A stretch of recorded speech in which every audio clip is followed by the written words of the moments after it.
बिस्मिल्लाहिर्रहमानिर्रहीम।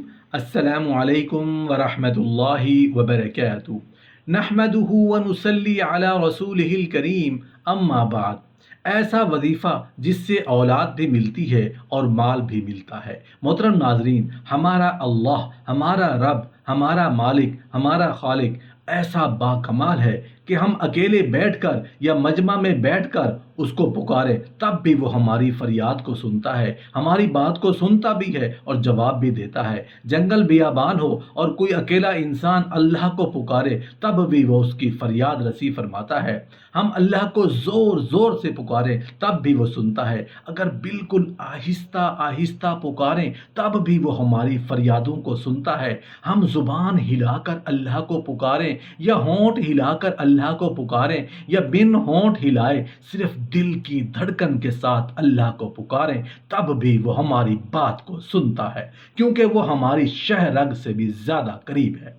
अगर किसी खातून का एक बच्चा है और उसका शौहर मज़ीद औलाद का ख्वाहिशमंद हो और उसकी बीवी डिलीवरी के मसाइल से डरती हो और वो उसके लिए राज़ी ना होती हो और शौहर उस बिना पर बीवी को डांटता हो, तो उसकी शरई हैसियत क्या होगी? क्या ये जायज़ है या नाजायज़? देखें, पहली बात याद रखें कि जो बहनें इस तरह खौफज़दा हैं वो भी पैदा हुई हैं। उनकी पैदाइश में माँ ने तकलीफ़ें बर्दाश्त की। माँ के लिए अल्लाह तबारक व तआला ने एजाज़ रखा है कि बच्चों की पैदाइश में जो तकलीफ़ होती हैं, माँ को उस पर इनाम मिलेगा, उसके दराजात बुलंद होंगे। इसीलिए रसूल अल्लाह सल्लल्लाहु अलैहि वसल्लम से जब पूछा गया, या रसूल अल्लाह सल्लल्लाहु अलैहि वसल्लम, मुझ पर सबसे ज़्यादा हक किसका है? तो आपने फरमाया आपकी वालिदा का। अर्ज़ किया या रसूल अल्लाह उसके बाद? फरमाया आपकी वालिदा का। अर्ज़ किया या रसूल अल्लाह उसके बाद? फरमाया आपकी वालिदा का। अर्ज़ किया या रसूल अल्लाह उसके बाद? फरमाया आपके वालिद का। इसमें उलमा ने फरमाया कि माँ का हक 3 गुना ज़्यादा है। और क्यों 3 गुना ज़्यादा रखा? इसका सबब ये भी बयान किया गया कि माँ जो है वो बड़ी तकलीफ़ें उठाती है, 9 महीने अपने पेट में रखती है, फिर पैदाइश की तकलीफ़ें, फिर बच्चे की देखभाल, फिर अपना खून जिगर दूध की शक्ल में पिलाकर बच्चों को बड़ा करती है। तो इसलिए माँ की अज़मत भी ज़्यादा है। अब एक माँ ये अज़मत हासिल करने के लिए तैयार ना हो। रसूलुल्लाह सल्लल्लाहु अलैहि वसल्लम ने कसरत उम्मत पर फ़ख्र के सिलसिले में फरमाया कि उस औरत से निकाह करो जो ज़्यादा बच्चे पैदा करने वाली है। और एक रिवायत में सरकार ने फरमाया कि मैं मैदान महशर में अपनी उम्मत की कसरत पर फ़ख्र करूँगा। और ये बहन उस खौफ की वजह से नहीं तकलीफ़ होगी और बच्चे पैदा करने की तरफ माइल ना हूँ। ये कतन गैर मुनासिब है। समझाने के लिए कह रहा हूँ, अल्लाह ताला ने सब के बच्चों को दराज उम्र खैर अता फरमाए। अगर एक औलाद है उसका इंतकाल हो जाए, अल्लाह ना करे ऐसा हो, लेकिन मैं समझाने के लिए कह रहा हूँ। इसलिए मतलब 2-4 बच्चे बिल्कुल अच्छे हैं। कोई बहन अगर इस वजह से कोई खौफज़दा है तो उसके खौफ को निकालना चाहिए और अपने शौहर की इताअत करना उन पर लाजिम है। नहीं करेंगी तो इस सूरत में गुनहगार भी हो सकती हैं। आज आपकी खिदमत में नाज़रीन एक कुरानी वजीफ़ा जो कि बड़ा आसान है और उसके इतने फ़ज़ाइल हैं कि उसका इतना सवाब है, उसकी इतनी बरकतें हैं कि आप सोच भी नहीं सकते। हज़रत इमाम इब्न सीरीन रहमतुल्लाह अलैह जो अइम्मा माबदैन में से हैं, आपके तकवा परहेजगारी का ये आलम कि जब आज़ान की आवाज़ सुनते थे तो थर थर कांपना शुरू कर देते। जब कहीं बैठे हुए होते और मौत का तज़किरा कहीं निकल आता तो नाजरीन चेहरा पीला पड़ जाता, जर्द पड़ जाता और एकदम खौफ और डर में आ जाते। इतने मुत्तकी और परहेजगार होने के बावजूद अल्लाह ताला के खौफ का ये आलम था। तो अच्छा, उनकी बारगाह में अक्सर लोग आया करते, सवाल किया करते, ख्वाबों की ताबीर पूछा करते। एक शख्स आया, उसने कहा मेरे यहाँ बे औलादी है, औलाद नहीं, आप दुआ कीजिए, कोई वजीफ़ा बताइए। फरमाया कि अस्तगफार किया करो। अस्तगफार का मानी है कि मगफिरत चाहना। अब नाजरीन उनके पास दूसरा बंदा आया, कहा हुजूर मेरे यहाँ रोज़गार नहीं है, रोज़गार की बड़ी कमी है, आप कोई वजीफ़ा बताइए। फरमाया कि अस्तगफार किया करो। फिर एक शख्स आया, कहा कि या इब्न सीरीन मेरे यहाँ बेबरकती है, आप ऐसा वजीफ़ा बताएं कि बरकत आ जाए। फरमाया कि अस्तगफार किया करो। नाजरीन और सामीन, एक शख्स आके कहने लगा कि घर में नाचाकियां हैं और मोहब्बत नहीं। फरमाया कि अस्तगफार किया करो। एक बंदा आया, कहने लगा औलाद ना फरमान है, आप वजीफा बताइए। फरमाया अस्तगफार किया करो। अलगर्द लोग आते रहे और अपने अपने मसाइल अर्ज करते रहे। एक शख्स आया, अर्ज की कि हुजूर दुआ फरमाएं बारिश हो जाए, कोई वजीफा बताएं हम करें तो बारिश हो जाए, कहत साली है। फरमाया अस्तगफार किया करो। किसी ने कहा कि मेरी खेती सही नहीं होती, आप कोई वजीफा बताएं। फरमाया अस्तगफार किया करो। जो भी मसला लेकर आपकी बारगाह में आता, आपसे दरियाफ्त करता, आप कहते अस्तगफार किया करो।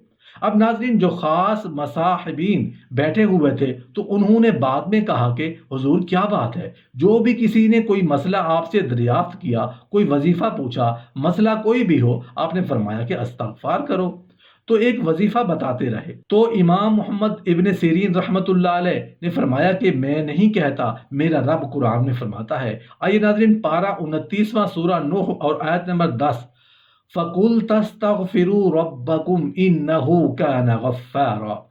मैंने कहा ए रब से माफ़ी मांगो। अच्छा, एक बंदा ऐसा भी आया, कहा कि हुजूर बड़ा गुनाहगार हूँ, कोई वजीफ़ा बताएं कि गुनाह ज़ाइल हो जाए, मगफिरत हो जाए। फरमाया अस्तगफार किया करो। तो आप देखें कितने फ़वाइद हैं इस वजीफ़े के। अपने रब की बारगाह में माफ़ी मांगो। माफ़ी मांगने से क्या होगा, बेशक वो बड़ा मुआफ़ फरमाने वाला है। अस्तगफार करो तो अल्लाह तबारक व तआला मुआफ़ी अता फरमाता है, मुआफ़ी की चिट अता फरमाता है। सूरह नूह की आयत नंबर 11, तुम में मूसलाधार बारिश नाजिल फरमाएगा, कहत साली हो, यानी गुनाहों की मुआफ़ी अस्तगफार से होती है। कहत साली हो तो अल्लाह तबारक व तआला मी बरसाता है, बारिशें नाजिल फरमाता है। आयत नंबर 12 सूरह नूह, तुम्हारे मालों में इजाफा फरमाएगा, तुम्हारी औलाद में इजाफा फरमाएगा, तुम्हारे बागात हरे भरे फरमाएगा और तुम्हारे लिए नहरें बना देगा।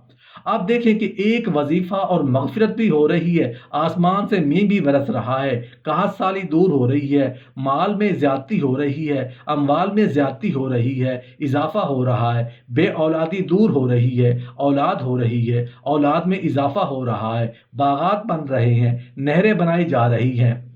तो ये अल्लाह रब्बुल आलमीन ने एक वजीफे पर नाज़रीन इतनी बरकतें रखी हैं। बिल्कुल आसान सा वजीफा है, उसको रोज़ाना का मामूल बना लें। इसलिए तो कहा जाता है कि अस्तगफार के ज़रिए गुनाहों और ऐबों से कामिल सफाई हासिल होती है, गैब के पर्दों की नकाब कुशाई तक पहुँचा जाता है। अस्तगफिरुल्लाह से दरजात ऊँचे होते हैं, मुसीबतों से छुटकारा और तमाम मखलूक़ात के रिज़्क़ में इजाफ़ा होता है। अल्लाह अज़्ज़ा व जल का फरमान है, जब उनसे कोई नाशाइस्ता काम हो जाए या कोई गुनाह कर बैठे तो फौरन अल्लाह का जिक्र और अपने गुनाहों के लिए अस्तगफार करते हैं।